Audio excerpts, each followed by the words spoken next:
Tay! Salamat ah. Tol, kay Lola huling ka dapat magpasalamat. Nakita mo naman ginawa niya kay Wilson San, di ba? Miss Venus, ligtas ka? Ano? Iyakap ka din? Okay, pwedeng take two. Miss Venus, ligtas ka? Akala ko pa naman nakawala na ako sa maldita kong amo. That's better. Pero Pepe, paano kayo nakatakas?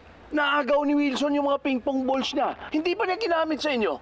Nako, sinubukan niya. Pero mas magaling ang lola. O di ba, hinagis sa yung bola. Hinagis ko rin sombrero ko. Ayun na. Nasalo yung bola.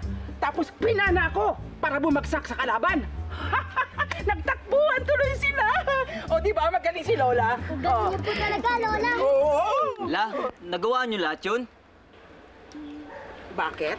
Lola. Hindi ka naniniwala? Hindi, hayaan mo. Hindi, kaya lang. Hindi, bilib nga ako sa inyo eh. Tingin ko nga kayo yung nagturo ng mga moves kay Robin Hood eh. Ang galing niyo po talaga, Lola. Sinabi mo pa, Apo.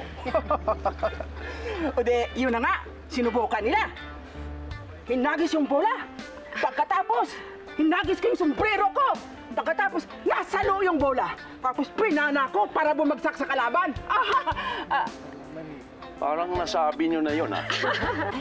Sayang mo na sila. Tara, La. Hindi tayo dapat magtagal dito. Baka mamaya dumaan sila Wilson dito.